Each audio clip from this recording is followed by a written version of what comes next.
ہمارے علماء نے لکھا ہے کہ ہم اس دنیا کے لیے کیا کر رہے ہیں؟ کہتے مصر میں ایک جنازہ لایا گیا قبرستان میں،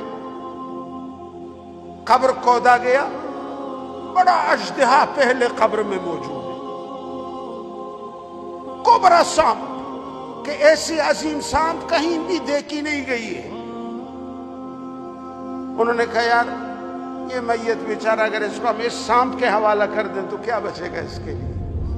انہوں نے یہاں سے چھوڑ دیا، دوسرے جگہ میں قبر کھودا، وہاں قبر کھودا، وہی سانپ جو اس قبر میں نظر آیا بالکل وہی سانپ اس دوسرے قبر میں بھی موجود۔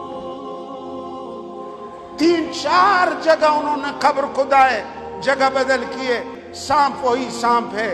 ایک نیک اللہ کا بندہ اس مجلس میں موجود تھا، اس نے آ کے سانپ کو قسم دیا، کہا یا ایھا الثعبان، ہم آپ کو اس ذات کی قسم دیتے ہیں جس نے تجھے پیدا کیا یہاں بھیجا ہے، تم اتنا کرو ہمیں اس میت کی دفن کرنے تک تو چھوڑ دو، اس کے بعد تم جانو، تمہارا کام جانے۔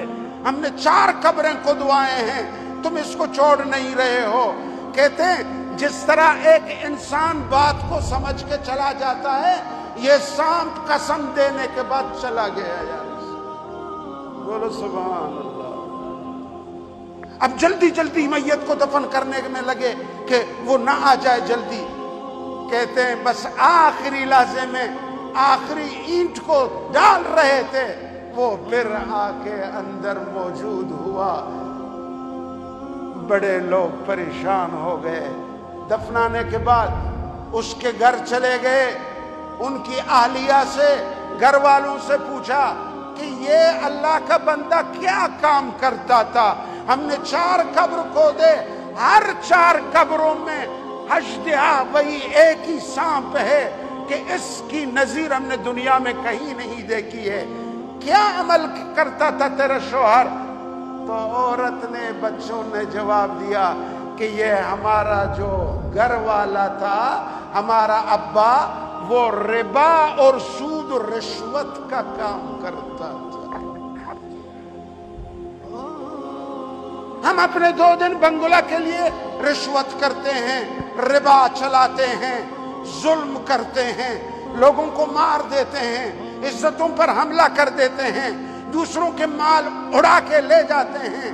لیکن یاد رکھو، یاد رکھو، ایک دن آنے والا ہے، یہ زمین ذرہ ذرہ کا حساب تجھ سے لے لے گا۔ زمین تجھ سے ذرہ ذرہ کا حساب لے لے گا، مجھ سے لے گا، تجھ سے لے گا، عالم سے لے گا، جاہل سے لے گا، حاجی سے لے گا، صوفی سے لے گا، ہر ایک سے زمین سوال کرے گا۔ کہ تم بڑے تکبر کرتے تھے، میرے اوپر گھومتے تھے، میرے اوپر ظلم کرتے تھے، مجھ پر سجدہ نہیں کرتے تھے، مجھ پر اللہ کو یاد نہیں کرتے تھے، آج آؤ میرے آغوش میں، میں وہ کام کروں گا، وہ سزا تجھے دوں گا جو دنیا بھی یاد رکھے۔ اللہ زمین کی پکڑ سے بچائے، بولو زور سے بولو، اللہ قبر کی عذاب سے بچائے، اللہ قبر کی تنین، قبر کی اژدہا، قبر کی سانپوں سے مجھے اور آپ کو، ہمارے بچے بچیوں کو، گھر والوں کو، ہمارے سب لوگوں کو، ہر کلمہ گو لا الہ الا اللہ محمد الرسول اللہ پڑھنے والوں کو اللہ پاک بچائے، اور اللہ تعالی ہمیں قبر کی نعمتیں نصیب فرمائے۔ انشاءاللہ اس دوسرے حصے پہ کہ قبر میں پھر کیا ملے گا، یہ تو ان بدبختوں کی حالت